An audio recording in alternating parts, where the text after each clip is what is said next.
अपने निज जनों की, महाभागवतों की चर्चा सुनने में ज्यादा सुख मिलता है। हरि को निज यस्ते अधिक, भक्तन यश पर प्यार। जो भक्तों के, महाभागवतों के, भगवत प्रेमी महात्माओं के चरित्रों का श्रवण करता है तो उसकी भक्ति घनीभूत हो जाती है। ताके भक्ति बढ़े घनी, अरु हरि होय सहाय। घनीभूत भक्ति, भक्ति में पुलाई है स्वसुख वांछा, अपनी इंद्रियों के द्वारा शब्द स्पर्श रूप रस गंध का भोग करने की इच्छा, ये भक्ति में पुलाई है। इसी में दंभ पाखंड प्रवेश कर जाता है। पर जब हम महाभागवत भक्तों का चरित्र श्रवण करते हैं तो ये पुलाई नष्ट हो जाती, छिद्र नष्ट हो जाते हैं, घनीभूत भक्ति होती है। और ये घनीभूत भक्ति जिसके हृदय में होती है, स्वयं श्री हरि हर समय उसकी सहायता में रहते हैं। भगवत पार्षद नहीं, स्वयं भगवान उसकी सहायता में। जहां जहां मेरा भक्त चरण रखे, वहां वहां रखूं हाथ, पीछे पीछे मैं फिरूं, कभी न छाणू साथ। निरपेक्षम मुनिम शांतम, निर्वैरम समदर्शनम, अनुब्रजाम्य हम नित्यम पूजे यत्यंगुरेणु भी।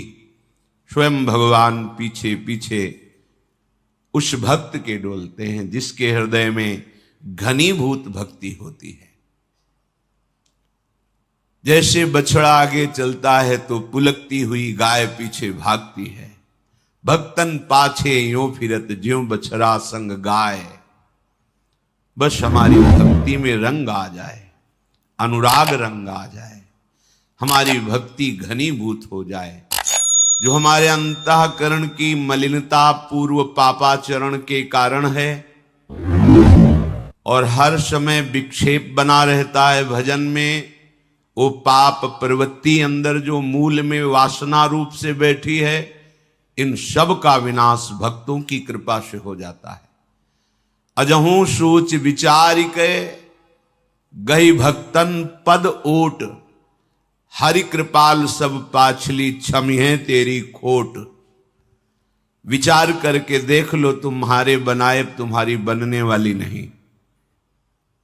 तो तुम भक्तों के चरणों की ओट ले लो, तो जो तुम्हारे पूर्व के कर्म तुम पर आक्रमण करने के लिए तैयार हैं, बच जाओगे। और हरि ऐसी कृपा करेंगे, पीछे सारे कर्म संस्कारों को भस्म कर देंगे। भक्त चरण धरि भाव, तरत भव सिंधु अगाधा। भक्त चरणों का आश्रय लेने वाला सहज में इस अगाध अपार माया में संसार समुद्र से पार हो जाता है। महाभागवतों के चरित्र सुनने से हमारे हृदय में विशाल भक्ति का प्रादुर्भाव होता है।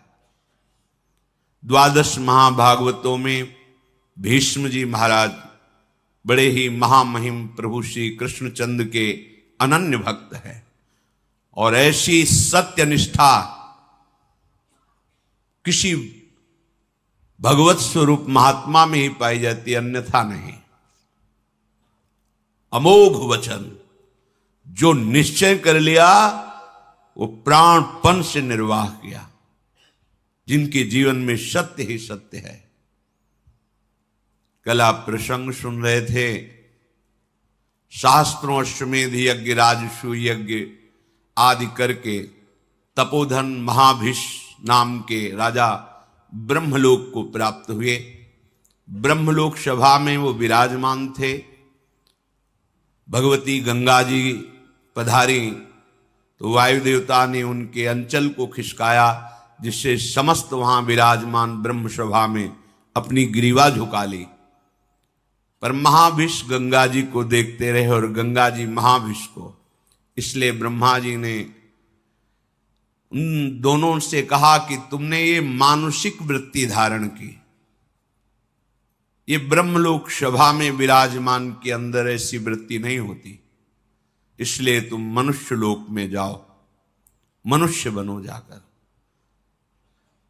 पीछे वर्णन किया था कि ये सब गंगा जी का ही रचा हुआ विधान था, क्योंकि अष्टवसुओं ने वशिष्ठ जी के शाप से मनुष्य लोक में जन्मने की बात गंगा जी से प्रार्थना की थी कि मुझे और कोई साधारण स्त्री अपने गर्भ में धारण नहीं कर सकती, हे मां आप कृपा करो और मुझे अपने गर्भ में धारण करो। तो गर्भ में धारण करने वाले पिता का चयन ब्रह्मलोक में विराजमान महाभीष के रूप में श्री गंगा जी ने किया। वही भूतल पर प्रतीप राजा के पुत्र महाराज शांतनु के रूप में प्रकट हुए ब्रह्मलोकवासी महाभीष राजा। यम यम कराभ्याम स्पृशति जीर्णम सा सुखमश्नुते पुनर्युवाच भवति तस्मात् तम शांतनुम विदु इति तदस्य शांतनुत्वम। बड़े बड़े ब्रह्म ऋषियों ने इनके प्रभाव को ज्योतिष के द्वारा देखा। यम यम कराभ्याम स्पृशति, जिसको ये छू लेंगे हाथ से तो जीर्णम सा सुखमश्नुते, भले उसकी जीर्ण अवस्था हो वो तुरंत जवान हो जाएगा और सुखपूर्वक पूरा जीवन रहेगा, उसे कभी अशांति छू नहीं सकती, परम शांति बनी रहेगी। इसीलिए इति तदस्य शांतनुत्वम, इनका नाम शांतनु रखा गया। बड़े ही प्रभावशाली बाल्यावस्था से ही थे। जब इनकी नौ किशोर अवस्था थी तो महाराज प्रतीप ने अपने पास बैठाल करके कहा कि मुझे जब मैं तपस्या कर रहा था हरिद्वार में तो एक देवी प्रकट होकर मेरे से बात कही थी कि जब तुम्हारा पुत्र यौवन अवस्था को होगा तो मैं समीप जाऊंगी, पर वो हमसे कभी कोई प्रश्न ना करे, वो तुम्हारे कल्याण के लिए है।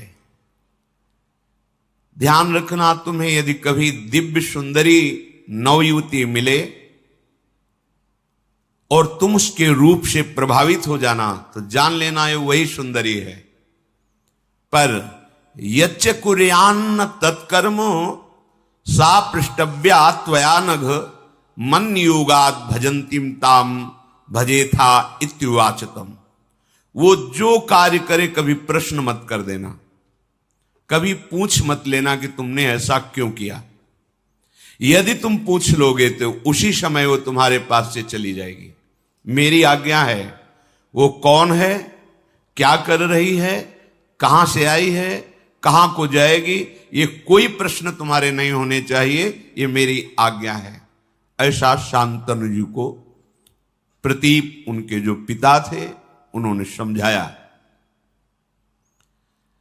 और उसी समय उनको राज्याभिषेक करके एकांत जंगल में निरंतर भजन करते हुए भगवान को प्राप्त हुए। बुद्धिमान, परम प्रतापी, परम तपस्वी राजा शांतनु देवराज इंद्र के समान तेजस्वी थे। एक दिन प्रजा रक्षा के लिए रुग्ण और हिंसक, जिनके जीवित रहने पर प्रजा में संक्रामक रोग फैल सकता है, ऐसे पशु और जो घोर हिंसा स्वभाव वाले हैं, ऐसे पशुओं को प्रजा रक्षा के लिए मारने के लिए वो वन में जाया करते थे। एक दिन उन्होंने गंगा के किनारे ही भ्रमण कर रहे थे, देखा अपने तेज कांति से मानो कई सूर्य एक साथ उदय हो गए हों। ऐसी तेजस्विनी नवयुवती सुंदरी लक्ष्मी जी के समान ऐश्वर्य और सुंदरता से युक्त धीरे धीरे महाराज शांतनु के समीप आ रहे। उनके सारे अंग निर्दोष गौर वर्ण, ऐसा मोहिनी सुंदर रूप, उस पर बड़ी ही दिव्य साड़ी धारण किए हुए, देखते ही राजा शांतनु का शरीर स्तब्ध हो गया। ऐसा रूप तो कहीं सुना भी नहीं था जैसा रूप देखा। आश्चर्यचकित हो गए। थोड़ी देर के लिए दोनों नेत्र अपलक हो गए, पलक झपना बंद हो गई, मानो मूर्ति खड़े हो। ऐसी दिव्य कांति, ऐसी दिव्य सौंदर्य सुधा समीप आकर के महाराज शांतनु की तरफ सांत्वना देते हुए बोले, आप धैर्य धारण कीजिए, मैं आपकी ही सेवा के लिए आया हूं। तब इनमें साहस हुआ बात करने का। शांतनु जी ने कहा, मैं देख करके ही बता रहा हूं कि तुम कोई दानवी, गंधर्वी, अप्सरा, यक्षी, नाग कन्या या मानवी हो ही नहीं सकती। त्रिभुवन में ऐसी कोई सुंदरी नहीं, मुझे पता है, क्योंकि ब्रह्मलोक से सीधे आए हैं तो सब कुछ पता है। इनकी स्मृति, इनका ध्यान, इनकी तपस्या इतनी जोर की है कि ऐसी सुंदरी तो हमने देखी ही नहीं। पर मैं तुमसे प्रश्न नहीं करूंगा कि तुम हो कौन,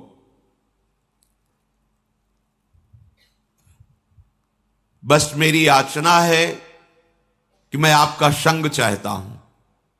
जब शांतनु जी ने ऐसी प्रार्थना की तो मधुर मुस्कान युक्त महायशस्विनी त्रिपथगामिनी भगवती गंगा जी उनके ईश्वर की वृद्धि के लिए उनसे कहा, यत्तु कुर्यामहं राजन शुभम वा यदि वा शुभम ना तद वारयितस्यामि न वक्तव्या तथा प्रियम। मैं आपका संग स्वीकार करती हूं, आप इस योग्य हैं, पर मैं कभी बुरा से बुरा करूं या भला से भला करूं, आप कभी प्रश्न नहीं करेंगे। कार्य में आप रोकेंगे नहीं, किसी कार्य में मुझे कभी अपरिवचन नहीं बोलेंगे। जिस समय अपरिवचन या कोई प्रश्न, उसी समय मैं आपसे विलग हो जाऊंगी। निश्चय मेरी ये शर्त है, यदि आप स्वीकार करें तो फिर मैं आपका संग स्वीकार करती हूं। तथेति सा सदा तूक्ता तदा भरत सत्तमो प्रहर्ष मतुलम लेभे प्राप्यतम पार्थिवोत्तमम। शांतनु जी ने कहा, तथास्तु, जैसा तुम चाह रहे हो वैसे ही हमारे आचरण होंगे, हम तुम्हारी शर्त स्वीकार करते हैं। महाराज शांतनु भगवती गंगा जी को रथ पे विराजमान करके उनकी राजधानी हस्तिनापुर में उस महल में जैसे देवराज इंद्र का महल, ऐसे महल, उसमें देवी गंगा जी को विराजमान किया। जितेंद्रिय महाराज शांतनु ब्राह्मणों को बुलाकर स्वस्ति वाचन कराया। जो पिता का आदेश जैसा था कि कुछ पूछना नहीं, कुछ नहीं पूछा, आदेश कर दिया, शास्त्रीय विधान के अनुसार इस देवी से पाणी ग्रहण संस्कार में करूंगा। जो देवराज इंद्र के समान प्रभावशाली और महाभाग्यशाली, ऐसा कौन भाग्यशाली होगा जिन गंगा जी को भगवान शंकर मस्तक पर धारण करते हैं, त्रिभुवन जिनके नाम और आचमन अवगाहन से निष्पाप होकर भगवान की प्राप्ति करता है, जो मूर्तिमान ज्ञान, वैराग्य और भक्ति का स्वरूप है गंगा जी, क्योंकि भगवान के श्री चरणों से इनका प्रादुर्भाव हुआ है। कैसा दिव्य सौभाग्य कि जिन गंगा जी का स्मरण, अवगाहन, दर्शन बड़े भाग्य से होता है, वही गंगा जी इनको अर्धांगिनी के रूप में प्राप्त हुई। महाराज शांतनु ने शास्त्र मर्यादा के अनुसार पाणी ग्रहण किया। कुछ समय के बाद एक पुत्र प्रकट हुआ। बड़ा महल में आनंद उत्सव मनाया जाने लगा। अभी आनंद उत्सव हो ही रहा था कि देवी गंगा जी ने उस पुत्र को लिया और चल पड़ी अपनी धारा की तरफ, और वहां जाकर कहा, ऐ वत्स, तुम्हें पता होना चाहिए तुम वशु हो। वशिष्ठ जी के शाप से तुम मनुष्य लोक में आए हो। मैं तुम्हें ज्यादा यहां टिकने नहीं दूंगी, जाओ तुम अपने वशु स्वरूप को प्राप्त करो। ऐसा कह के अपनी धारा में डाल दिया, तुम्हें मैं शाप से मुक्त करती हूं। और बड़ी प्रसन्न मुद्रा में फिर महल लौट आए। महाराज शांतनु भारी असंतुष्टता को प्राप्त हुई कि प्रथम बालक और इसने हत्या कर दी बालक की, पर कुछ बोले नहीं।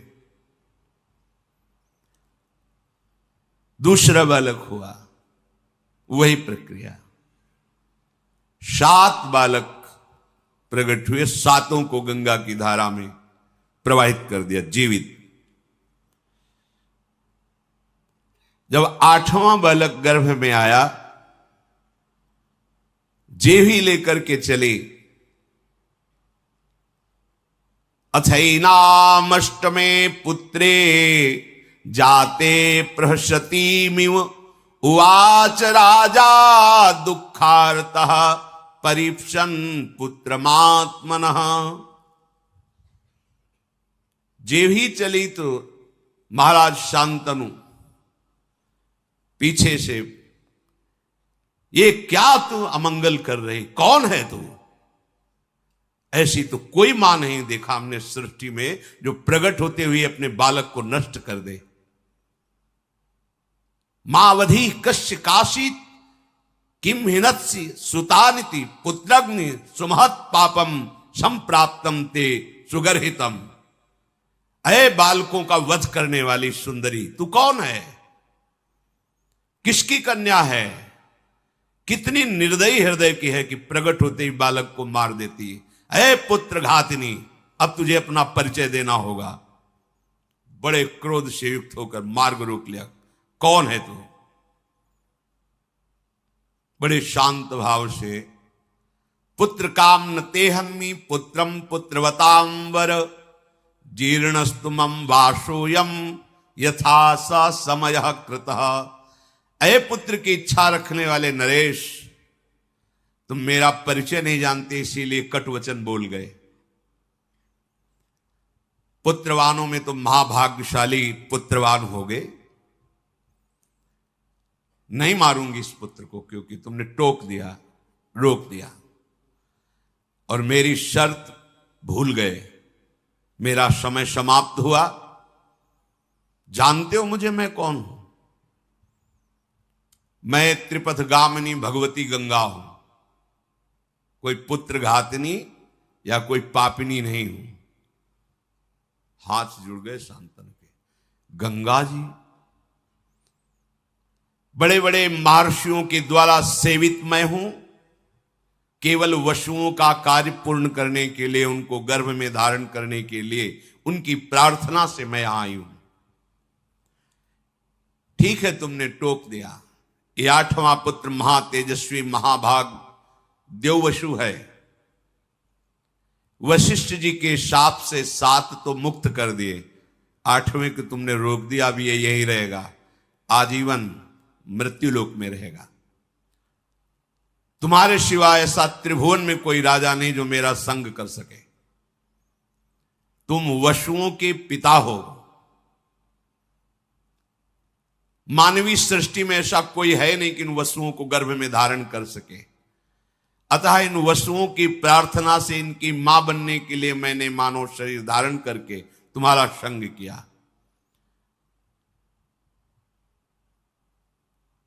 मैंने पहले ही कह दिया था वशुओं से कि तुम्हारे जन्म होते ही तुम्हें मैं मुक्त कर दूंगी। ये वशु हैं, कोई और नहीं है। मैं पुत्र घातिनी नहीं हूं, इनको शाप से मुक्त किया है। महान व्रत का पालन करने वाले तुम्हारे इस पुत्र को मैं भी तुम्हारे पास नहीं छोड़ूंगी। इसमें 8 वशुओं का अंश है। ये जब संपूर्ण विद्याओं में कुशल हो जाएगा तो तुम्हें स्वयं मिल जाएगा।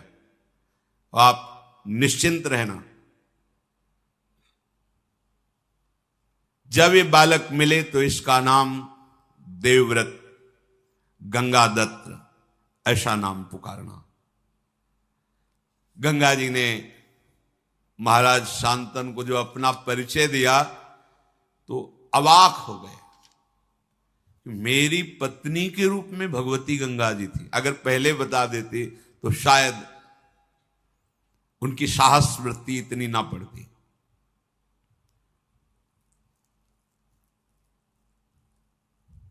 महाराज बहुत उदास हो गए।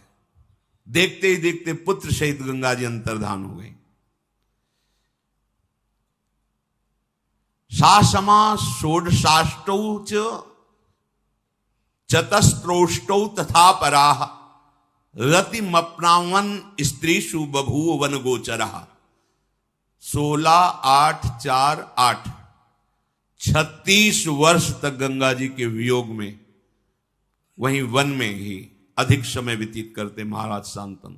वही गंगा जी का ध्यान, उन्हीं का स्मरण। भारी वियोग हृदय में हुआ, क्योंकि जब परिचय मिला तो अंतर्धान हो गई। 36 वर्ष। एक दिन विचरण कर रहे थे, देखा गंगा की धारा प्रवाहित होती हुई रुकने लगी। विचार किया कि ऐसा कैसे हो सकता है। आगे बढ़े तो देखा विशेष रूपवान, बलवान, आचारवान, तेजस्वी एक बालक अपने धनुष में प्रत्यंचा चढ़ाकर बाणों से गंगा की धारा को रोक दिया है। लौकिक अलौकिक समस्त अस्त्रों की कलाएं उसमें विराजमान हैं। बल, धैर्य, वीर, पराक्रम, महारथी वीरता, ये सब उसमें झलक रही। महाराज शांतनु ने देखा। महाराज शांतनु इतने आकर्षित हो गए, उन्हें पता नहीं कौन है। जब नजदीक की तरफ बढ़े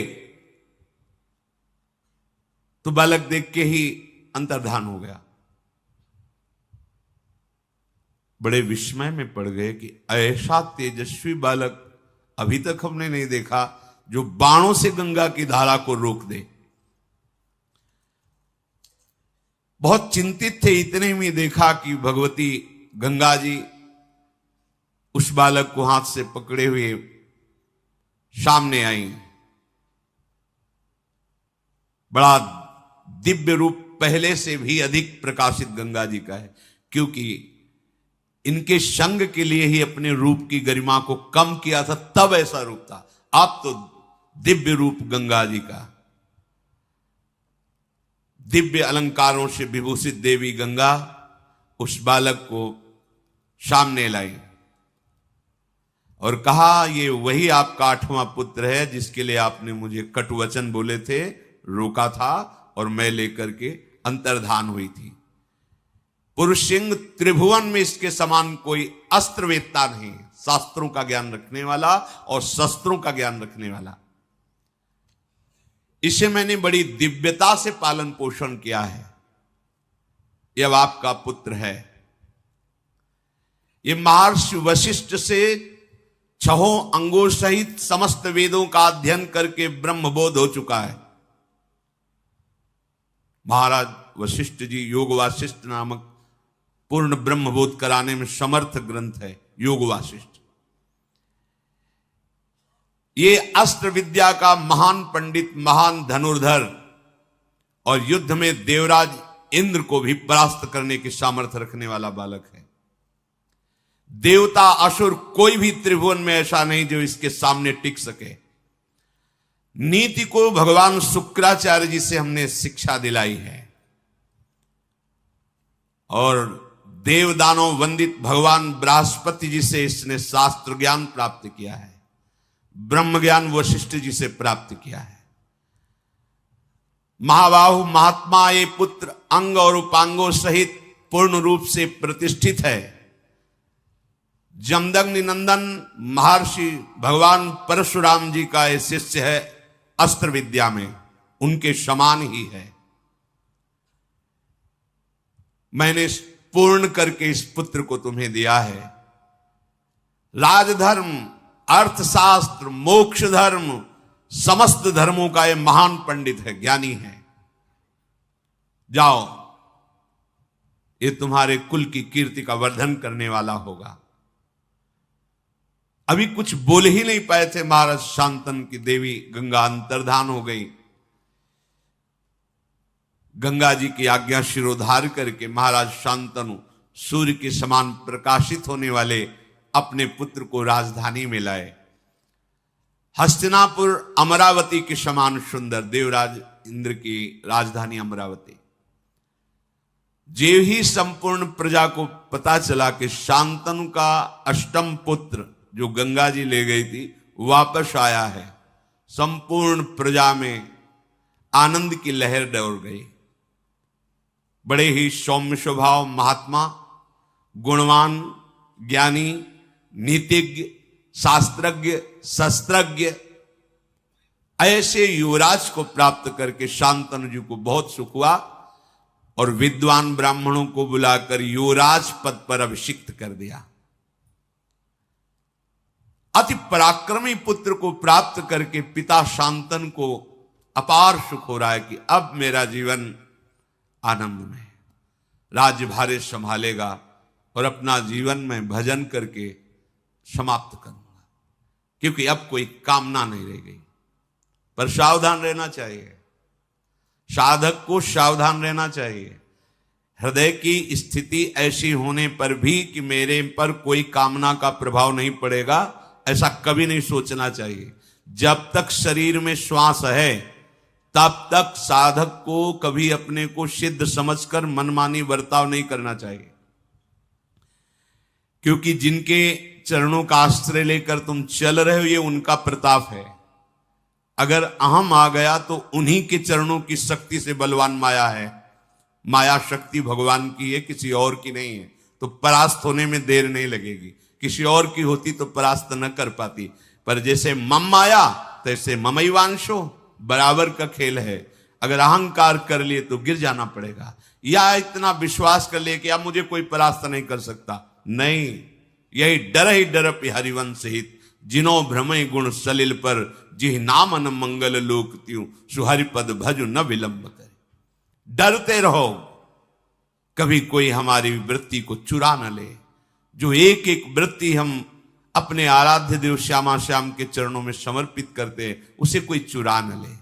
महाराज शांतनु पूर्ण काम होकर युवराज पद पर वो विराजमान, और सब शास्त्रों का शस्त्रों का ज्ञान, बड़ी प्रसन्नता है। आगे चलकर ये सम्राट पद पर बैठे और अब वो एकांत सेवन करने लगे। एक दिन उनको ऐसी सुगंध आई कि खींचे चले गए उस सुगंध में, घ्राणेन्द्र में 4 योजन तक सुगंध जाती थी, योजन गंधा। खिंचते हुए उस सुगंध को लक्ष्य करके जब पहुंचे तो वहां देखा एक नौका में मूर्तिमान मानो सुंदरता विराजमान हो, ऐसे एक देवी विराजमान है। श्याम नेत्र हैं, किशोर अवस्था है। देखते ही महाराज का चित्त जो कह रहा था कि अब तो पूर्णता है, अब कुछ नहीं चाहिए, बदल गया। कश्य तुमश काचासी किमचा भीरु चिकीर्षसी, तुम कौन हो, किसकी पुत्री हो और यहां नाव में कैसे बैठी हो? चक्रवर्ती सम्राट है। खड़ी हो गई आसन से, नाव से प्रणाम किया और कहा, राजन आपका सदैव मंगल और कल्याण हो। मैं निषाद की कन्या हूं और मेरे महामनस्वी निषाद जो पिता हैं वो बिना शुल्क लिए यहां से आने जाने वाले ऋषियों की या जो भी आए जाए निशुल्क हम नौका की सेवा करती हैं। जैसे ये बोला महाराज शांतनु तो बिक गए, शब्द सुनकर, रूप देख करके, क्योंकि यही भगवान श्री कृष्ण उदयपान व्यास देव जी की माता है। भगवान का अवतार हो चुका है उनके गर्भ से। आगे स्वयं वर्णन करेंगे। अभी यौवन अवस्था में प्रवेश हुआ था कि भगवान पाराशर जी नदी से पार जाने के लिए नाव में बैठे, तो मस्तक पर देखा कि इसका तो संयोग है और इसके गर्भ से मेरे अंश से भगवान का प्रादुर्भाव होने वाला है। भगवान व्यासदेव जी भगवान श्री हरि के अवतार हैं। उनका देवी मैं दिव्य दृष्टि से देख रहा हूं कि इसी समय तुम्हारे गर्भ से भगवान का अवतार होगा। उनका भगवान अभी तो मैं यौवन अवस्था को भी प्राप्त नहीं हुई हूं।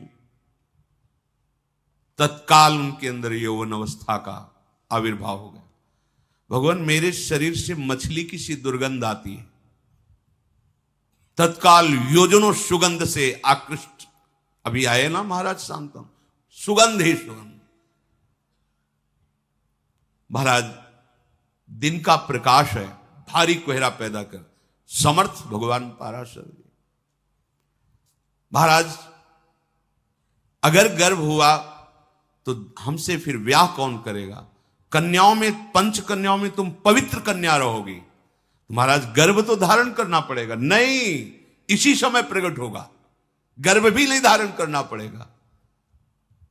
भगवान पाराशर जी की कृपा से उसी समय श्री कृष्ण द्वैपायन भगवान व्यासदेव जी का और प्रकट होते ही मृगचर्म कमंडल हाथ में लिया और प्रणाम किया।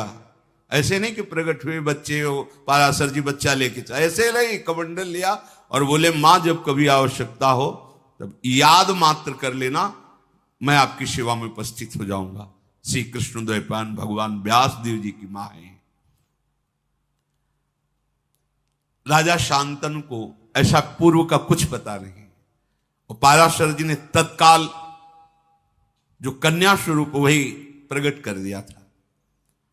शांतनु उनके रूप, माधुर्य, सुगंध और वाणी भगवान व्यासदेव की मां है। सुनते ही मुग्ध हो गए, जैसे गंगा जी पर।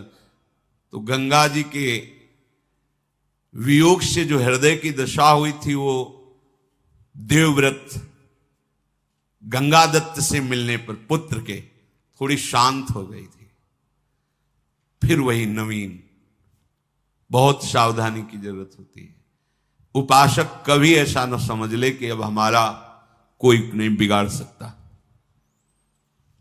हां, प्रभु की कृपा से मन प्रभु में लग गया, कुछ अच्छा नहीं लगता है, पर सावधान, कभी भी कोई वृत्ति, वही दशा आ गई जो गंगा जी के वियोग में थी। सीधे उतरे नाव से, तुम्हारा घर कहां है? बताया। वहां गए, चक्रवर्ती सम्राट है। जे ही देखा निषाद ने कि महाराज पधारे। प्रणाम किया, अर्घ दिया, पूजन किया।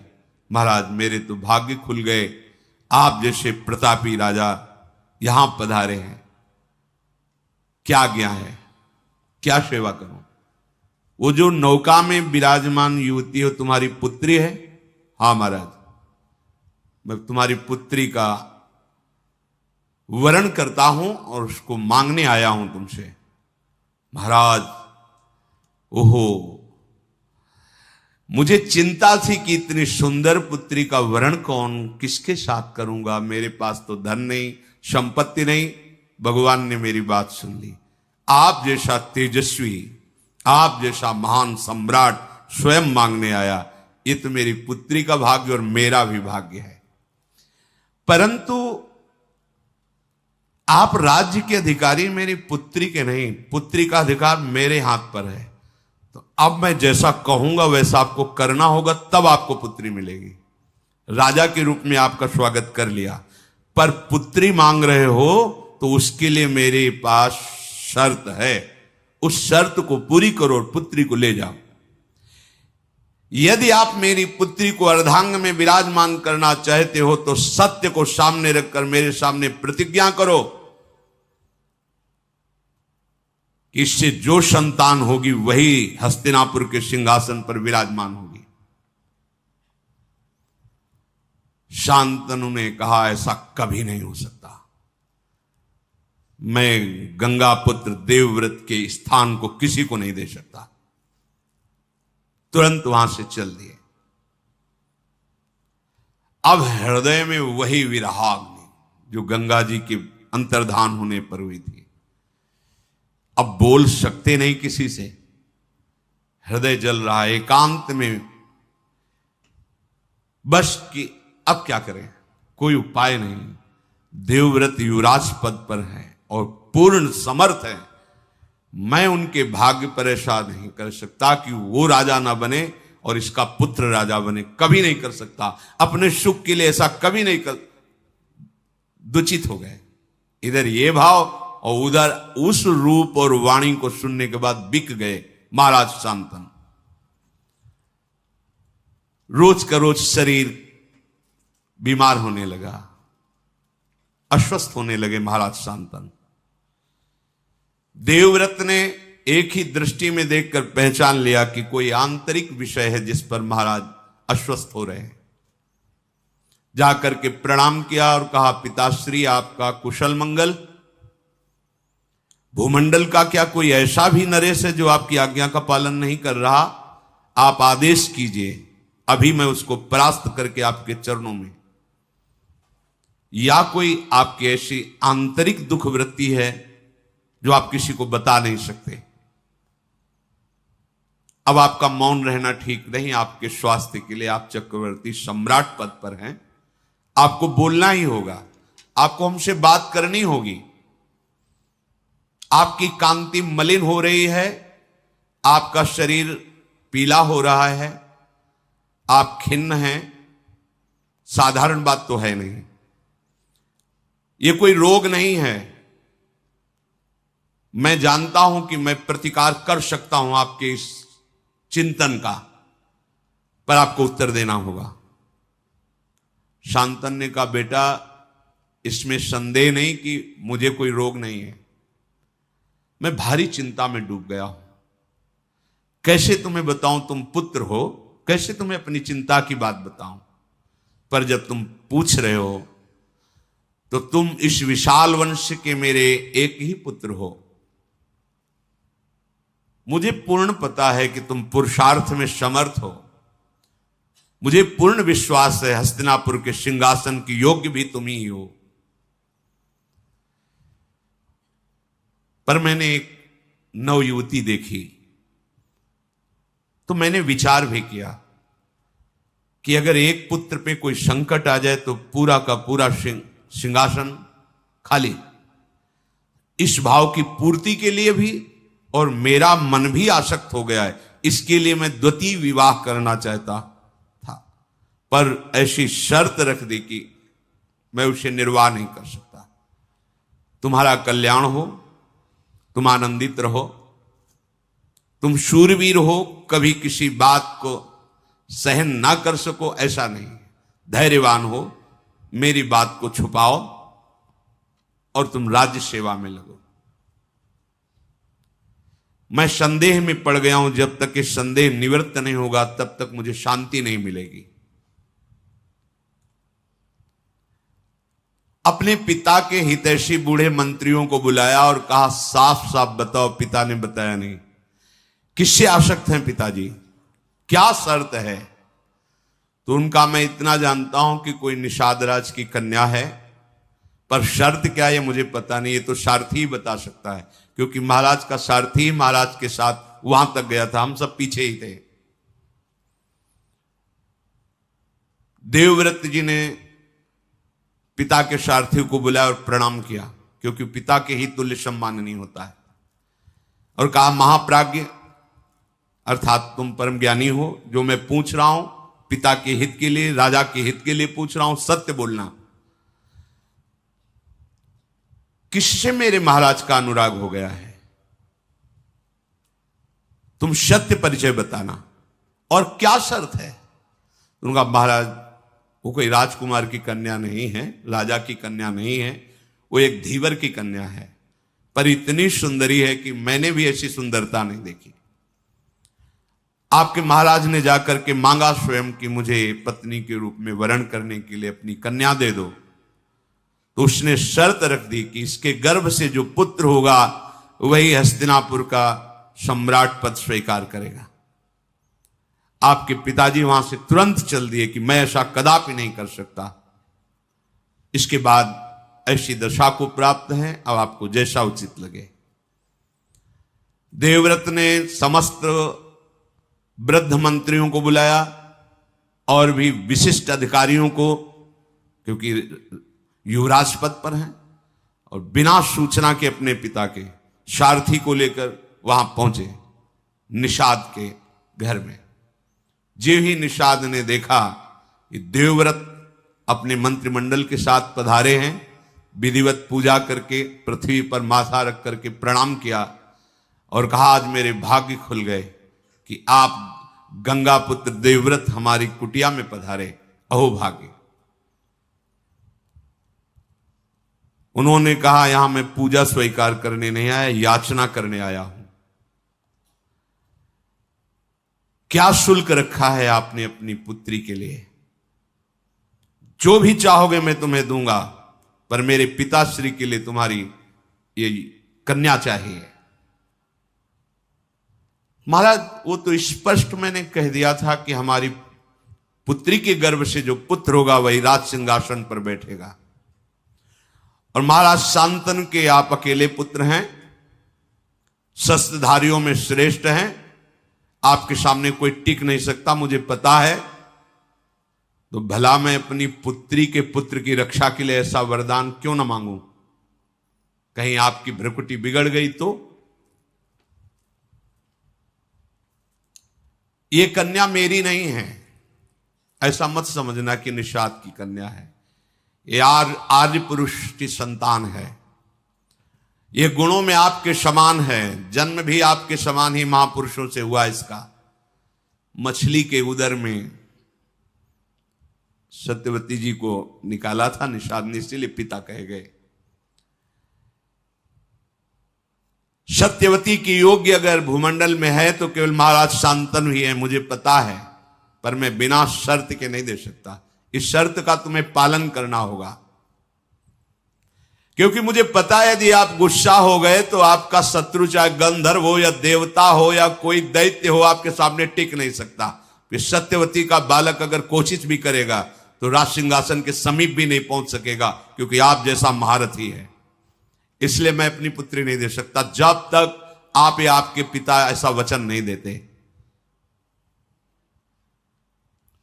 बस अगर ये बात आप पूर्ण कर लें तो। निषाद के ऐसा कहने पर समस्त मंत्रियों और राज पदाधिकारियों के सामने कहा कि मैं अपने पिता का मनोरथ पूर्ण करने के लिए ये प्रतिज्ञा करता हूं कि कभी राज सिंहासन पर नहीं बैठूंगा।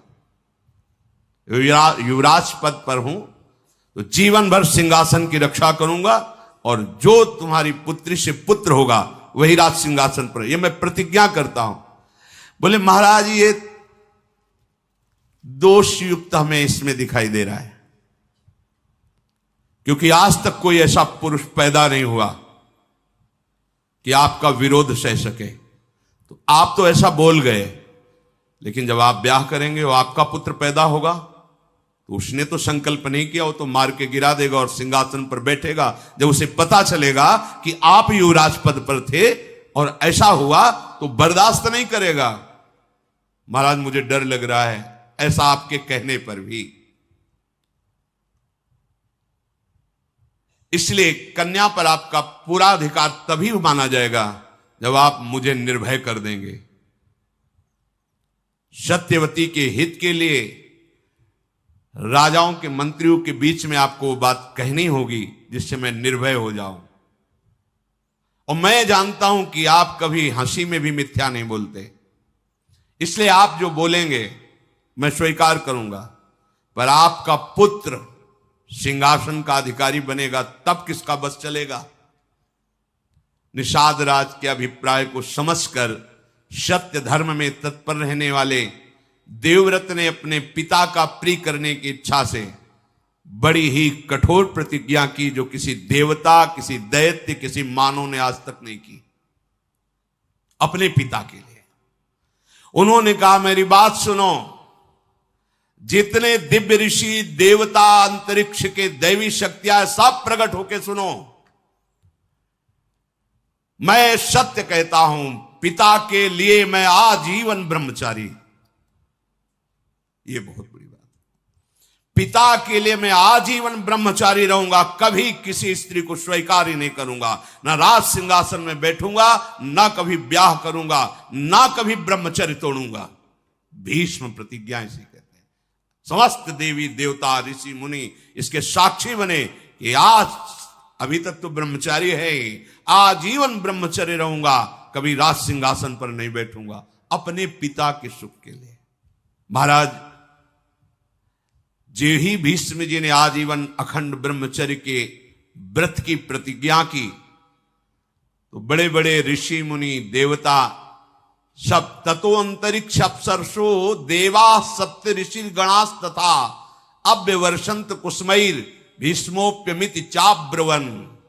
जय हो भीष्म प्रतिज्ञा करने वाले देवव्रत भीष्म की जय हो। आज से तुम्हारा नाम भीष्म पड़ेगा। और पुष्पों की वर्षा ऋषियों ने, देवताओं ने, अप्सराओं ने की। ये भयंकर प्रतिज्ञा आज तक किसी ने नहीं की, भीष्म जी ने। इसलिए आज से तुम्हारा नाम भीष्म पड़ेगा। अब तो कोई शब्द ही नहीं रह गया था। निषाद कन्या से बोले, मां रथ पर विराजमान होइए। रथ पर बैठा करके ले चले।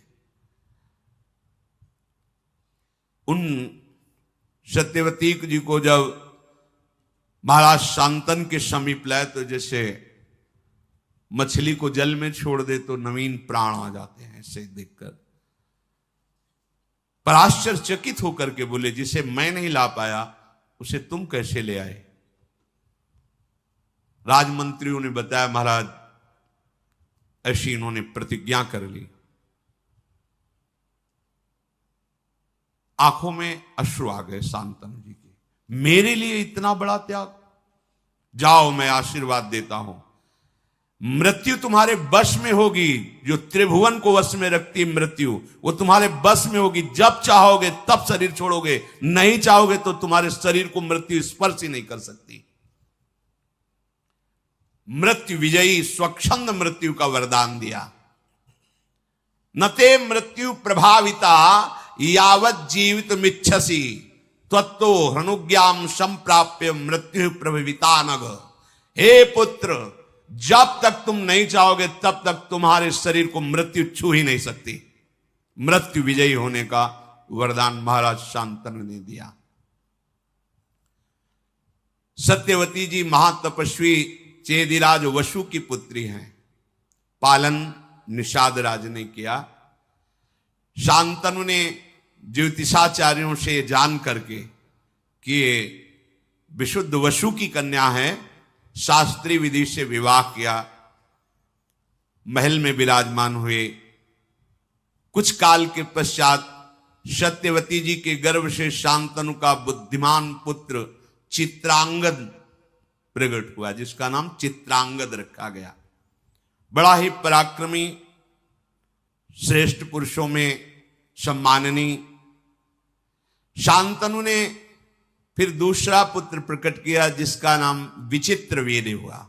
चित्रांगद और विचित्रवीर्य और भीष्म जी, गंगा से भीष्म जी और सत्यवती से चित्रांगद और विचित्रवीर्य महाराज शांतनु के प्रकट हुए। अभी विचित्रवीर्य यौवन अवस्था को भी नहीं प्राप्त हुए थे। महाराज शांतनु भगवत चिंतन करते हुए अपने शरीर को पूर्ण किया, अर्थात उनकी जीवन लीला समाप्त हुई। शांतनु के शरीर छोड़ने के बाद सारा का सारा भार भीष्म जी के ऊपर, क्योंकि अभी बालक ही थे। सत्यवती जी से सम्मति लेकर शत्रुओं का दमन करने वाले भीष्म जी ने चित्रांगद को राज्य पर बिठाया, राज सिंहासन पर चित्रांगद नवीन अवस्था थी, इसलिए वह अभिमान को शासन में नहीं कर पाए। क्योंकि ऋषि कुल में तो रहे नहीं, राजमहल में रहे तो इतना अभिमान बढ़ गया था कि जो भी सामने बात करता हस्तिनापुर के और संरक्षक भीष्म जी, वो सबका अपमान करके व्यवहार करते। और भीष्म जितने महान होते हुए बस इतना ही कह देते थे कि नहीं, वत्स सम्मान पूर्वक व्यवहार करना चाहिए, क्योंकि राजा पद पे हैं तो डांट नहीं सकते, पहले जाके सर झुकाना होगा। कोई भी मनुष्य हो, देवता हो, असुर हो, सबका आक्षेप करना, सबको अपमानित करना, चित्रांगद ने अपना ऐसा स्वभाव। तो एक गंधर्वराज का नाम था चित्रांगद, गंधर्वों का राजा था। वो एक बार सभा में आया, कहा राजकुमार मेरे जैसा कोई नाम धारण करे तो उसको मेरे से युद्ध करना होगा, मेरे पर विजयी हो तभी वो चित्रांगद नाम धारण कर सकता है, अन्यथा नहीं। मेरा नाम चित्रांगद है, मैं गंधर्वराज हूं, तुम्हें युद्ध के लिए ललकारता हूं। और धर्म ये कहता है जिसके लिए युद्ध ललकार हो वही लड़ेगा, ऐसा नहीं कि भीष्म जी लड़ लें।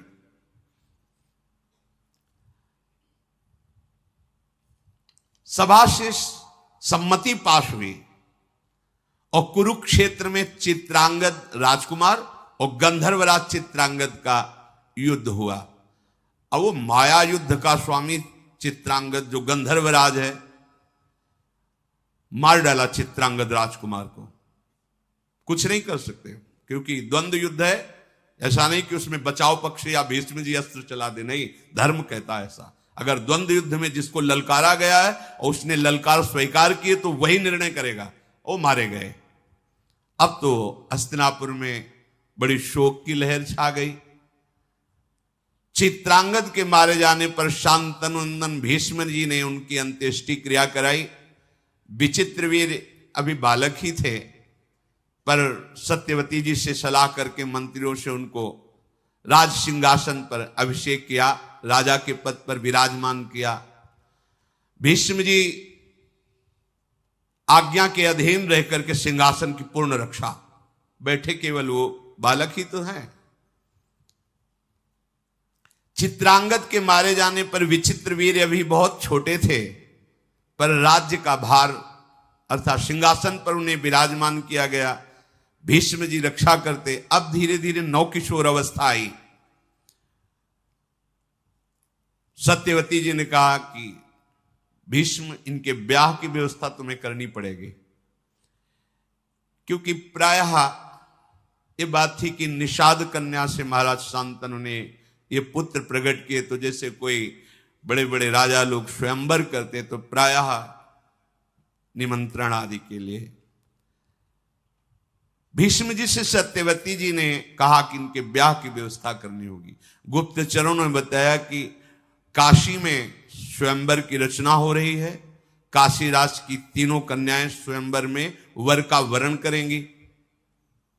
भीष्म जी ने माता सत्यवती से कहा कि मुझे ही जाना पड़ेगा। आज्ञा ली।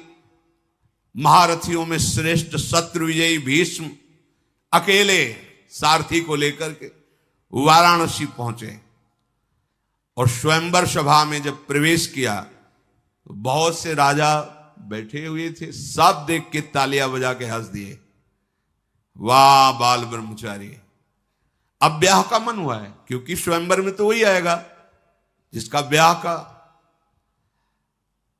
अरे भाई, हम तो बड़ा सम्मान करते थे कि शांतनुनंदन भीष्म की अमोघ प्रतिज्ञा है, और ये क्या हुआ, ये तो यहां स्वयंवर में ब्याह करने के लिए आ गए। और खूब हंसी मजाक राजाओं ने।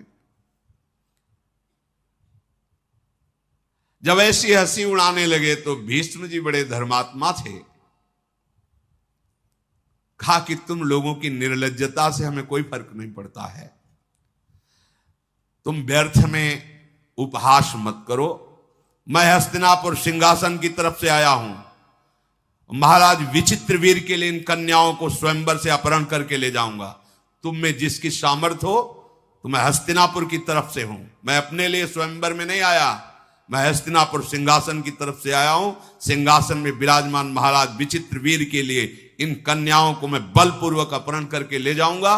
तुम में जिसकी सामर्थ्य हो मुझसे युद्ध करे। मैं धर्म के अनुसार हर कार्य करता हूं। सभा में भीष्म जी ने कहा, कई प्रकार के विवाह होते हैं जिनको मुझे पता है, मैंने धर्म शास्त्रों का गुरुजनों से स्वाध्याय किया है। कन्या को यथाशक्ति वस्त्राभूषणों से विभूषित करके गुणवान वर को बुलाकर उसे कुछ धन देकर उसके साथ ब्याह करना, ब्राह्मणों की उपस्थिति में उसे ब्राह्म विवाह कहते हैं। और धन नियत करके कन्यादान करना, धन ले करके कन्यादान करना, उसे आसुर विवाह कहते हैं। बलपूर्वक कन्या का अपहरण करना, उसे राक्षसी विवाह कहते हैं। और वर और कन्या की ही परस्पर केवल अनुमति से विवाह होना गांधर्व विवाह कहलाता है। अचेत अवस्था में पड़ी हुई कन्या को उठा ले जाना और विवाह कर लेना, उसे पिशाच विवाह कहते हैं। कुछ लोग वर और कन्या को एकत्र करके स्वयं उनसे प्रतिज्ञा कराते हैं कि हम दोनों गारस्थ धर्म का पालन करेंगे। फिर कन्या का पिता दोनों की पूजा करके अलंकार युक्त कन्या का वर के लिए दान करता है। ये प्राजापत्य विवाह कहलाता है। कुछ लोग आर्ष विधि करके ऋत्वज को कन्या देते हैं। इस प्रकार विवाहित होने वाले दैव विवाह की रीति से वो पत्नी प्राप्त, इसे दैव विवाह कहते हैं। ये 8 प्रकार के विवाह का वर्णन मैंने किया। मुझे धर्म का ज्ञान है। क्षत्रिय स्वयंवर की प्रशंसा करते हैं और स्वयंवर में बलवान राजा जबरदस्ती उन राजकुमारियों का अपहरण करके ले जाए, ऐसी विधान है। इसलिए धर्म के अनुसार मैं इन कन्याओं का अपहरण करता हूं अपने महाराज विचित्रवीर्य के लिए। ऐसा नहीं कि धर्म के विरुद्ध आचरण का। भूमि पालो, तुम लोगों की भुजाओं में यदि बल हो तो मुझे पराजित करो और इन कन्याओं को छीन लो। केवल हंसी मजाक करने से बात नहीं होती। मैं युद्ध के लिए संपूर्ण राजाओं को एक साथ निमंत्रण देता हूं कि इन 3 कुमारियों को बैठा लिया, अब जिसकी भुजाओं में बल हो मैं अकेले हूं, छुड़ा लो। भीष्म जी की बात सुनकर जितने वहां कन्या को प्राप्त करने के लिए राजा राजकुमार आए थे, सबने अपने अपने कवच बांधने शुरू किए। भुजाओं में ताल ठोक करके भीष्म जी से लड़ने के लिए चले। जल्दीबाजी में कोई इधर कवच बांध रहा है, कोई उधर कवच बांध रहा है, मानो आकाश मंडल से तारे टूट पड़ रहे हो। ऐसे राजा चमकते हुए मुकुट, धनुष बाण भीष्म जी को घेर लिया। क्रोध में भर करके भवें टेढ़ी करके चारों तरफ से ऐसे बाण वर्षा करने लगे जैसे वर्षा में पानी की बूंदें गिरते हैं। भीष्म जी ने दिव्यास्त्र के द्वारा सब बाणों को भस्म कर दिया। रोंगटे खड़े हो गए राजाओं के। एक साथ इतने राजाओं का आक्रमण। संपूर्ण शस्त्रधारियों में श्रेष्ठ भरत कुल भूषण भीष्म जी ने क्षण भर में समस्त योद्धाओं को पराजित कर दिया। कन्याओं को साथ लेकर राजधानी हस्तिनापुर की तरफ प्रस्थान किया। पीछे से आवाज आई, भीष्म रुको। तो मुड़ करके देखा तो महारथी शाल्व पीछे से ललकार रहा था। शाल्व का शारीरिक बल असीम था। बलवानों में महाबलवान साल्वराज उन 3 कन्याओं में से बड़ी कन्या जो अंबा थी, उससे पहले से इनकी मित्रता थी और यह निश्चय हुआ था कि स्वयंवर में वर्ण इन्हीं का होगा। भीष्म जी को कुछ पता नहीं था, उन्होंने तो अपहरण कर लिया। शत्रु सेना का संहार करने वाले भीष्म जी ने ललकार सुनी, रथ मोड़ दिया। बड़ा भयंकर युद्ध हुआ शाल्व का और भीष्म जी का। महारथी भीष्म जी ने क्षत्रिय धर्म का आश्रय लेकर शाल्व से युद्ध प्रारंभ किया। शाल्व ने भीष्म जी के ऊपर बड़े अस्त्रों का संधान किया, पर आश्चर्यचकित कर देने वाली बात, एक भी अस्त्र भीष्म जी का स्पर्श नहीं कर पा रहा, पहले ही भीष्म जी उसको नष्ट कर देते। युद्ध में ऐसी फुर्ती कहीं देखी नहीं गई जैसी भीष्म जी के अंदर। शांतनु नंदन भीष्म जी ने शाल्व से कहा, खड़ा रहे। तो उसके सारथी को मारा, उसके घोड़े को मारा, और जैसे पक्षीराज गरुण सर्प को दबोच लेते हैं, ऐसे साल्व को बड़ा पराक्रमी साल्व। भीष्म जी ने उसे घुटने के बल करके कहा, जा तेरे प्राण छोड़ता हूं, आवाज मत कर, वापस चला जा। इंद्रास्त्र के द्वारा उसको मूर्छित करके सावधान करके, जा प्राणदान करता हूं, तुझे मारूंगा नहीं। साल्व निराश होकर के चला गया। शत्रु नगर पर विजय पाने वाले भीष्म जी महाराज उन कन्याओं को लेकर के हस्तिनापुर में प्रवेश किया। काशीराज की कन्याओं को जैसे अपनी छोटी बहन को लेकर जाया जाता, ऐसे भीष्म जी लेकर गए। विचित्रवीर्य अभी पूर्ण यौवन अवस्था को भी प्राप्त नहीं हुए थे। भीष्म जी के पराक्रम द्वारा हर कर लाई हुई सर्व सद्गुण संपन्न कन्याओं को लाकर सत्यवती जी से कहा, स्वयंवर से जीत कर लाए और विचित्रवीर्य के साथ इनका पाणी ग्रहण करो। जब विचित्रवीर्य के साथ विवाह की तैयारी होने लगी तो अंबा ने कहा कि महाराज भीष्म से कि मैंने तो समझा था तुम महावीर अपहरण अपने लिए कर रहे हो, मैं इनके लिए नहीं हूं। तुम अपहरण करके लाए हो, तुम स्वीकार कर सकते हो, अन्यथा मैं तुमसे प्रार्थना करती हूं कि शाल्व नरेश से मेरा मन राजी था और स्वयंवर में मैं उसी का वरण करती। आपने गलत कर दिया। यदि आप वरण करो तो आप हरण करके लाओ, आपका अधिकार है। अगर आप वरण नहीं करते तो मैं फिर स्वेच्छा से इसको स्वीकार नहीं करूंगी। मैंने साल्वराज का वरण किया था। धर्मज्ञ भीष्म जी ने ये बात जब सुनी तो भीष्म जी ने कहा, मुझे पता नहीं था। ब्राह्मण मंडली बुलाई, सुंदर रथ पे बैठाला और कहा, इनको सम्मान के साथ सालों के पास ले जाओ। स्वयं धर्म के ज्ञाता थे। अब जो शेष दो कन्याएं बची, अंबिका और अंबालिका, भीष्म जी ने शास्त्रोक्त विधि के अनुसार विचित्रवीर्य के साथ पाणी ग्रहण, वो बहुत प्रसन्न हुई। विचित्रवीर्य समझ नहीं पाए कि कैसे गृहस्थ धर्म में चला जाता है। नवीन अवस्था थी और वो सुंदरी कन्याएं जो पत्नी के रूप में मिली। विचित्रवीर्य अश्वनी कुमार के समान सुंदर थे। वो कन्याएं भी सुखी हुई कि चलो हमें ऐसा पति मिला, चक्रवर्ती सम्राट पद पे हैं। पर महाराज वो एकांत सेवन में ही अपना समय नष्ट करने लगे। विचित्रवीर्य उन दोनों पत्नियों के साथ वर्षों तक एकांत में ही रहे। इससे क्या हुआ, असंयम के कारण रागक्षमा रोग हो गया। अधिक स्त्री संयोग के कारण एकांत स्थान में वो ये समझ नहीं पाए कि गृहस्थी धर्म की भी कला है। ऐसे नहीं कि आप असंयमित होकर व्यवहार करें, नहीं, शास्त्र मर्यादा के अनुसार चले। इसीलिए पहले गुरुकुल भेजा जाता था, गुरुजनों से शास्त्र स्वाध्याय, फिर गृहस्थ में जाया जाता था। ब्रह्मचर्य जीवन है, ब्रह्मचर्य त्याग ही मृत्यु है। जो ब्रह्मचर्य का खिलवाड़ करते हैं गृहस्थ धर्म में, ऐसा नहीं कि आप जैसा चाहो वैसा बर्ताव करो, ऐसा नहीं, एक संयम है। ब्रह्मचर्य ही जीवन है और ब्रह्मचर्य नाश ही मृत्यु है। ये चक्रवर्ती सम्राट पद पर है, किसी भी तरह की कोई असुविधा नहीं।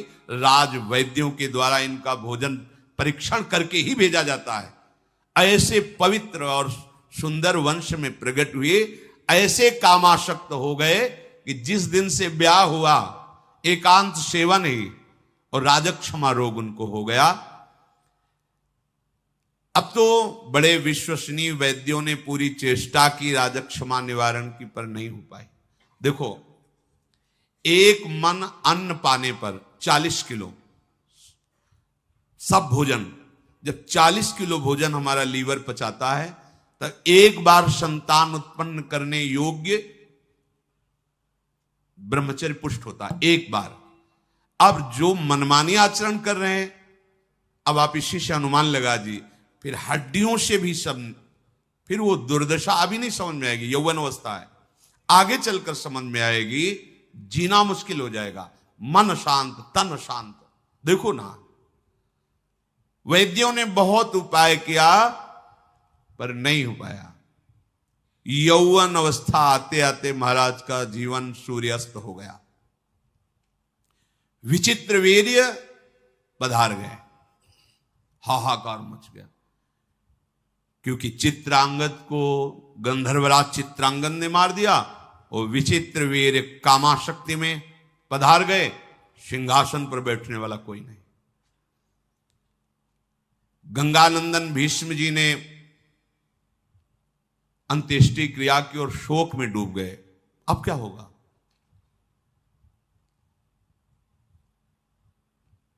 सत्यवती जी भीष्म जी से कहा, बेटा जो मैं बात कहने जा रही हूं हो सकता है तुम्हें पसंद ना हो, पर मेरी आज्ञा, धैर्यपूर्वक सुनना।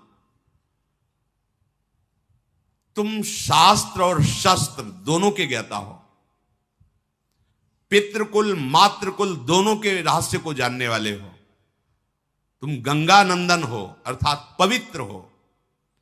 बेटा तुम्हारी एक एक वृत्ति धर्म में स्थित है। पर अब मैं बात जो बार बार लड़खड़ा रही है कहने से, जो मैं बात कहने जा रही हूं वो धैर्यपूर्वक सुनना। सिंहासन खाली है। विस्तृत और संक्षेप दोनों से धर्म का रास्ते तुम जानते हो। श्रुति और वेदों को तुम जानते हो। तुम्हारी धर्मनिष्ठा, सदाचार, संयम और तुम्हारी बुद्धि शुक्राचार्य और बृहस्पति जैसी है। इसलिए धर्मात्माओं में श्रेष्ठ भीष्म, तुम्हें मैं जिस कार्य में लगाना चाहती हूं, कहने में संकोच हो रहा है, पर मैं आशा करती हूं मेरी आज्ञा का पालन करोगे। तुम्हारा भाई ही है विचित्रवीर्य। छोटी अवस्था में शरीर छूट गया, कोई पुत्र नहीं हुआ। ये दोनों सुंदरी राजकुमारियां जो विचित्रवीर्य की पत्नी बनी, अभी युवा अवस्था को है। भारत हमारे कुल की संतान परंपरा को सुरक्षित रखने के लिए तुम्हें मेरी ये बात माननी है कि इनके गर्भ से पुत्र उत्पन्न करो, क्योंकि तुम मेरे बेटा ही हो। पिता और माता दोनों का अधिकार होता है। पिता शांतनु, तुम्हारी मां गंगा, तो उन्हीं के समान मैं हूं। सत्यवती जी ने कहा, महाबाहो विचार करके ये धर्म कार्य है, तुमको ऐसा करना चाहिए। अभिषेक कराओ, सिंहासन पर विराजमान हो और आगे के लिए संतान उत्पन्न करो। बड़े बड़े विद्वानों मंत्रियों के बीच में सत्यवती जी ने ऐसी बात कही। धर्मात्मा भीष्म जी ने कहा, मां तुम्हारा कहना बनता है, परंतु मैं राज्य के लोभ से क्या बात, मैं कभी जीवन में अपने ब्रह्मचर्य को खंडित नहीं कर सकता। तीनों लोगों का राज्य प्राप्त हो रहा तो भी मैं तिलक नहीं लगवा सकता सिंहासन के लिए। जो प्रतिज्ञा की किसी भी स्थिति में नहीं तोड़ सकता। तीनों लोगों का राज्य, देवताओं का साम्राज्य और समस्त सुख एक साथ मेरे सामने आ जाए तो भी मेरी सत्य प्रतिज्ञा को तोड़ने असंभव, ऐसा नहीं हो सकता। मैं प्राण त्याग सकता हूं, सत्य को नहीं। यह महाभागवत की स्थिति, सत्य को नहीं। पृथ्वी अपना गंध छोड़ सकती है, जल अपने रस को छोड़ सकता है, तेज रूप को, वायु स्पर्श को, लेकिन भीष्म अपनी प्रतिज्ञा को नहीं। सूर्य की गति बदल सकती है, अग्नि शीतल हो सकता है, चंद्रमा शीतलता का त्याग कर सकता है, इंद्र का पराक्रम फीका पड़ सकता है, धर्मराज धर्म की उपेक्षा भी कर दे तो भी भीष्म अपनी प्रतिज्ञा को कदापि नहीं तोड़ेगा। माता हस्तिनापुर का क्या, चाहे संसार का नाश हो जाए, मुझे अमरत्व मिले, त्रिलोकी का राज्य मिले, पर मैं अपने प्रण को नहीं तोड़ सकता, सत्य को नहीं छोड़ सकता। माता सत्यवती चुप हो गई। उन्होंने कहा, बेटा मैं जानती हूं तुम सत्य प्रतिज्ञ हो, पर क्या तुम मेरी बात को नहीं समझ रहे हो? परंतु अगर मेरी बात को समझ रहे हो तो कोई तो उपाय होगा। तुम सिंहासन पर नहीं बैठोगे, वहां पुत्र है नहीं, अब होगा क्या आगे?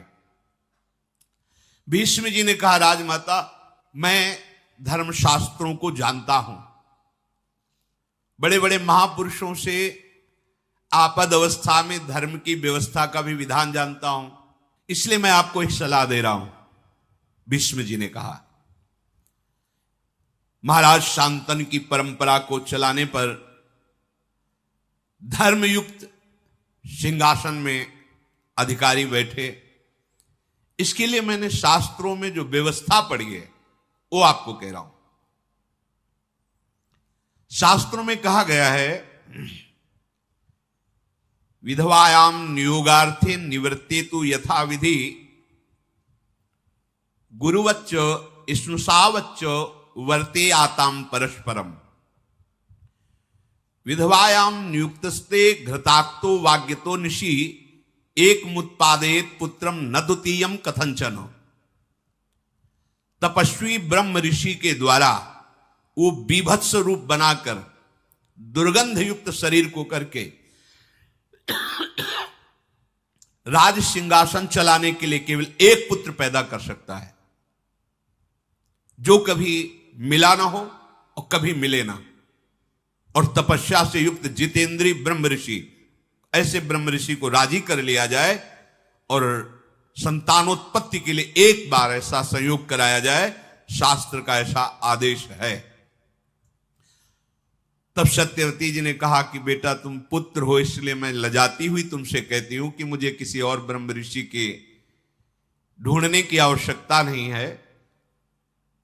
हमारे गर्भ से एक प्रकट हुआ है जिसका नाम श्री कृष्ण द्वैपायन व्यास है, जिसको केवल भगवान पाराशर ही जानते हैं, दूसरा नहीं जानता अभी तक। अगर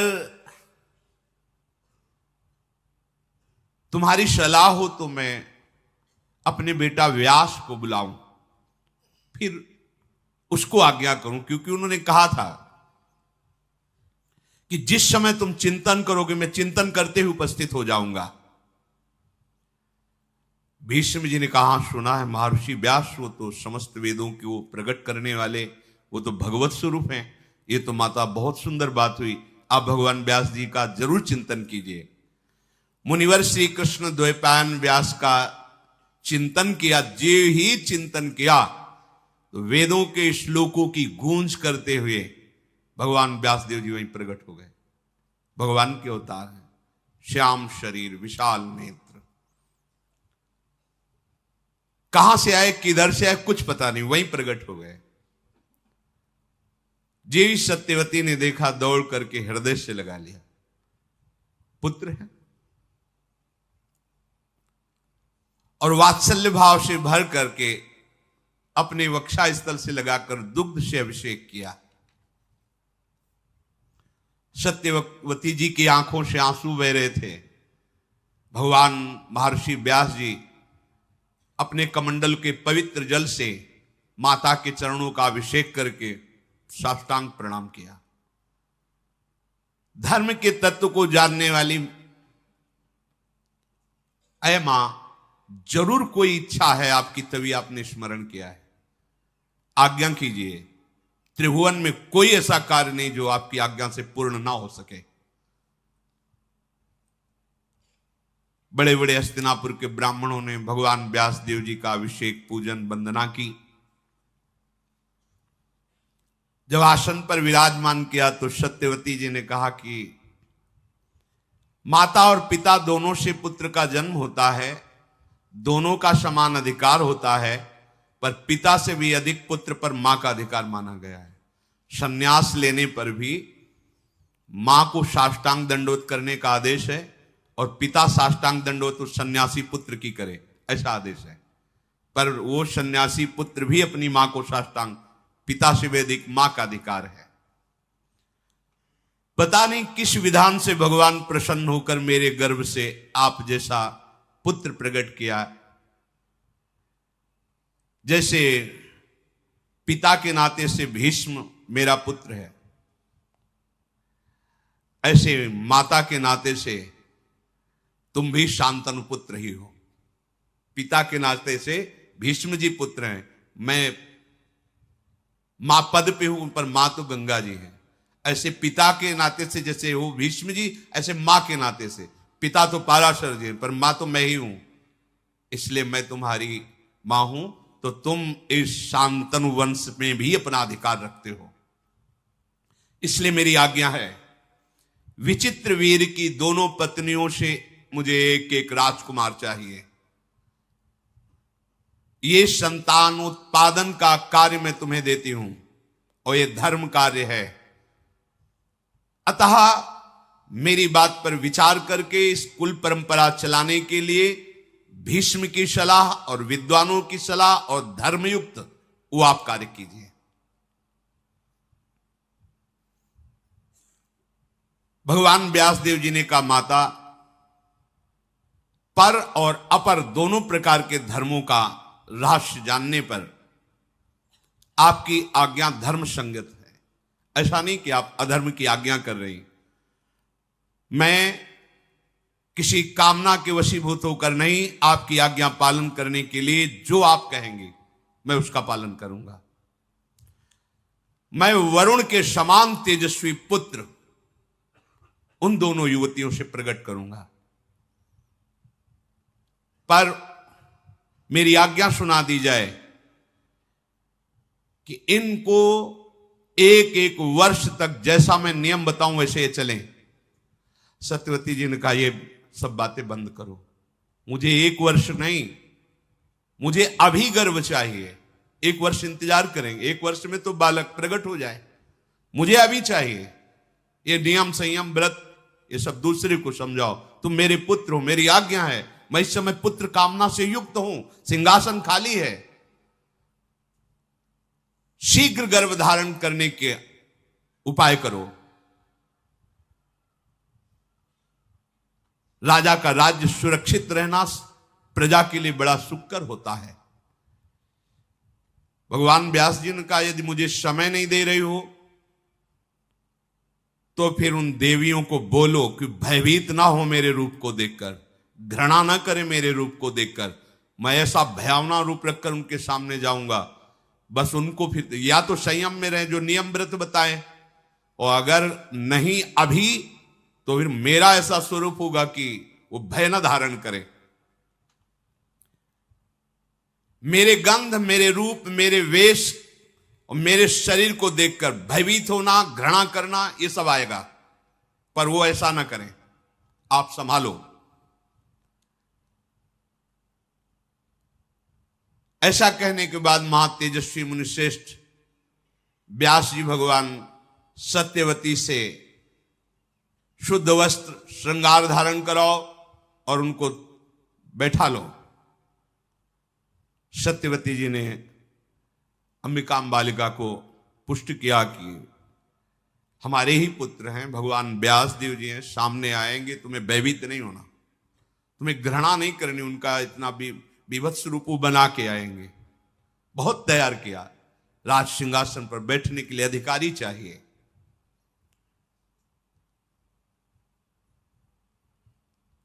तुम इस भरत वंश का उद्धार करने के लिए इतना मन में हिम्मत रखना कि भगवान व्यास जी के प्रति कोई घृणा भाव या भय भाव ना आने पावे। धर्म का आचरण करने वाली सत्यवती जी ने अपनी वधुओं को तैयार किया।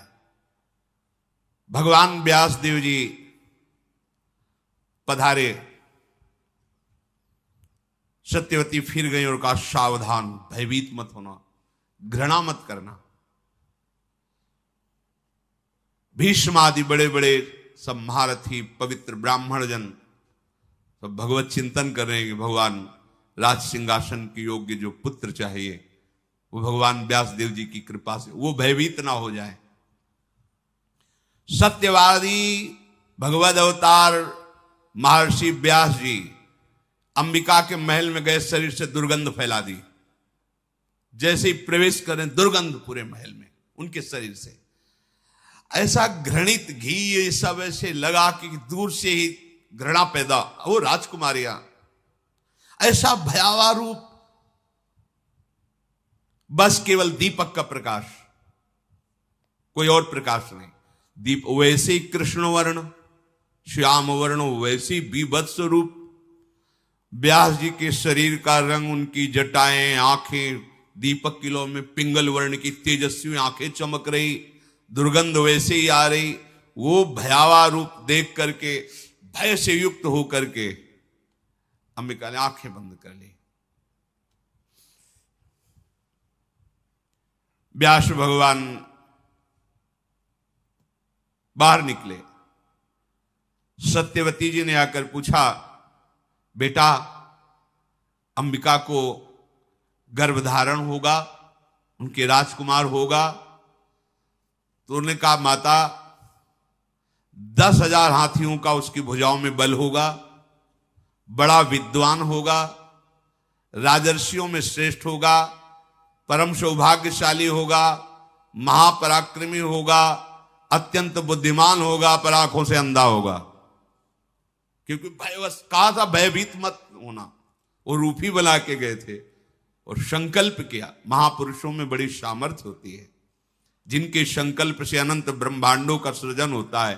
तो 2 गर्भों को धारण कराना कौन सी बात होती। पर वो सामने जे भी गए, भयभीत होकर आंख मूंद ली, तो बताया सब होगा पर अंधा होगा। व्यास जी की बात सुनकर माता ने कहा कि कुरुवंश का राजा अंधा, ये उचित नहीं है। नहीं नहीं, ऐसा नहीं। देखो, जब तुम हमारी कामना की पूर्ति के लिए आए हो, तो तुम दूसरा पुत्र प्रकट करो, जो राजा के योग्य होना चाहिए। भगवान व्यासदेव जी अंतर ध्यान हो गए। कुछ समय बाद पुत्र प्रकट हुआ, जो आंखों से अंधा, शरीर से अष्टपुष्ट। सत्यवती जी ने भगवान व्यासदेव जी का चिंतन किया। कहा, नहीं नहीं नहीं, बिल्कुल नहीं, हमें पुत्र चाहिए जो सिंहासन के योग्य हो। फिर व्यास जी को तैयार किया और दूसरी, क्योंकि शास्त्रीय विधान एक ही बार पुत्र प्रकट करने का, दूसरी पत्नी को, जो विचित्र वीर की थी, तैयार किया। महर्षि फिर उसी रूप में सामने गए। वो भयंकर नेत्र, तेज, पीली पड़ गई, पूरा शरीर एकदम भयवश, एकदम पांडुवर्ण पीली, कांतिहीन पांडुवर्ण की हो गई। आंखें तो खुली रखा, भयभीत, विषादग्रस्त। भगवान व्यासदेव जी बाहर आए। सत्यवती जी ने पूछा, बेटा बालक? हां, बलवान होगा, नेत्रवान होगा, पर पांडु रोग से ग्रसित होगा, पांडुरंग का ही होगा। अब क्या करें? इसका नाम पांडु होगा। और भगवान व्यासदेव जी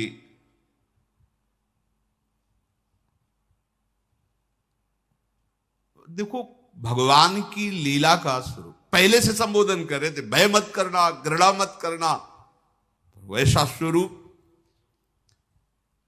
सत्यवती जी ने भगवान व्यासदेव जी से कहा, एक और पुत्र प्रकट कर दो। तो उनका मां धर्म के विरुद्ध नहीं, तो उनका बेटा, मां का आदेश सब धर्मों के ऊपर होता है। समझो मेरी बात, मां का तो इतनी सामर्थ्य होती है ना, वो सर्व धर्मों को प्रकट करने वाली है। इसलिए तुम मेरी बात मानो। महर्षि ने कहा, यद्यपि एक ही पुत्र का शास्त्र आदेश करता है, 2 पत्नियां थी, दोनों के पुत्र हो गए, पर आप अपने मातृ धर्म के बल पर हमें आदेश करती हैं, तो तथास्तु, हमने वचन दिया, जैसी आप आज्ञा करोगी वैसा हम पालन करें। बड़ा बल होता है माता की आज्ञा में। भगवान शंकराचार्य जी जब सन्यास लेने के लिए, तो माता की अनुमति के बिना सन्यास नहीं लिया जाता। जाओ, वो भले दुखी मन से कहे, पर उसकी शब्दावली होनी चाहिए, आज्ञा होनी चाहिए। माता ने आज्ञा ही नहीं दी तो भगवान शंकराचार्य जी ने एक लीला रची। गंगा स्नान करने गए तो माया से मगरमच्छ प्रकट कर दिया। वो भगवान शंकराचार्य जी को बोले माँ माँ मगरमच्छ खा रहा है। अब वो भयो वृद्धा थी, उनका बेटा कैसे बचोगे? बोले सन्यास के लिए हाँ कह दो तो ये छोड़ देगा। बोले हाँ ले लेना बेटा सन्यास। मगरमच्छ अंतर ध्यान अनुमति हो गई। बाहर निकली, उनका बेटा हमारी आज्ञा है, कोई दूसरा है नहीं। जब शरीर पूरा हो तो अंत्येष्टि क्रिया तुम्हारे हाथ से होनी चाहिए। बोले वचन दिया।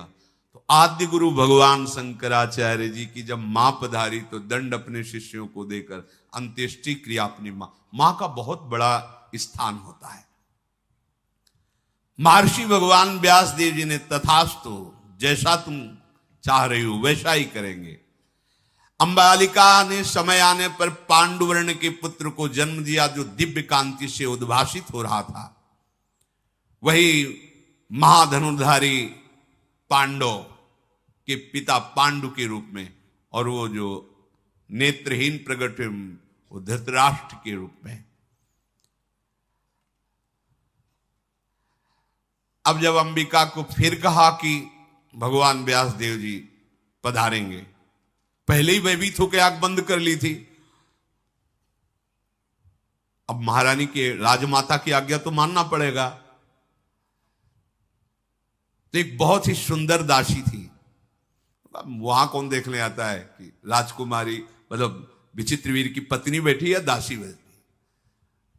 तो दासी को आभूषणों से सुसज्जित करके मैं देखना भी नहीं चाहती ऐसा रूप जो एक बार देख चुकी हूं, तू बैठ जा सैया पे। अपनी दासी को जो बहुत ही सुंदर, उसको क्या भय का भयभीत मत होना एकदम। तो दासियां वैसे भी प्रवीण और चतुर होती हैं। महर्षि भगवान व्यासदेव के आने पर प्रसन्न मुद्रा में हाथ जोड़ करके प्रणाम करते हुए, कोई भय नहीं, कोई दुर्गंध नहीं, कोई पीला हरा नहीं पड़ना। दासी बड़ी चतुर प्रवीण। महर्षि व्यास जी बाहर निकले। सत्यवती जी ने कहा बालक कैसा होगा? तो उनका दासी पुत्र होगा। दासी पुत्र कैसे? बोले दासी तो विराजमान थी, वो दोनों राजपत्नियां थोड़ी थी। लोक में साक्षात धर्म का अवतार माना जाएगा। भगवान के अंश स्वरूप विदुर जी, महात्मा विदुर जी, ये भगवान व्यासदेव जी से प्रकट किए। परम ज्ञानी, परम धर्म, ये साक्षात विदुर जी धर्मराज हैं, साक्षात धर्मराज। धर्मराज के अंश से धर्मराज युधिष्ठिर, लेकिन ये साक्षात धर्मराज जी हैं। कई बार सत्संग में सुनाया है मांडव्य ऋषि की कथा कि उनको चोरों के साथ आश्रम से बांध करके राजा के पास ले गए। राजा ने शूली में चढ़ा दिया, सबको शूली से उतारा गया मरने के बाद। पर आप पद्मासन लगाए बैठे थे तो शूली निकली ही नहीं तो काट दी गई। तो राजा से कहा तुम डरो मत, मैं तो सीधे धर्मराज से बात करूंगा। वो अंतर्ध्यान होकर यमपुरी पहुंचे। धर्मराज ने स्वागत सम्मान किया तो उन्होंने कहा कि मैंने जीवन भर तपस्या की है, गुदा द्वार में शूली अब भी दसी हुई है, क्या पाप मैंने किया? तो उनका महाराज कोई भी दंड बिना पाप के नहीं मिलता, आप देख लीजिए। तो जैसे अपने नहीं सीरियल लगा दे तो चलता है, ऐसे उनके सामने चला। 8 वर्ष के थे, एक तितली की गुदा में बंबूल का बड़ा कांटा ऐसे करके छोड़ दिया। उसका फल मिला कि उनके गुदा में शूली। अवश्य में भोक्तव्यम कृतम कर्म शुभाशुभम। तब उन्होंने मांडव ऋषि ने कहा कि यह धर्म का न्याय तो नहीं है। 8 वर्ष की अबोध अवस्था का बालक हित या अहित का ज्ञान नहीं रखता। पहली बात मैं मर्यादा स्थापित करता हूं कि 14 वर्ष के पहले की किए हुए पापों का किसी भी बालक को कोई फल नहीं मिलेगा।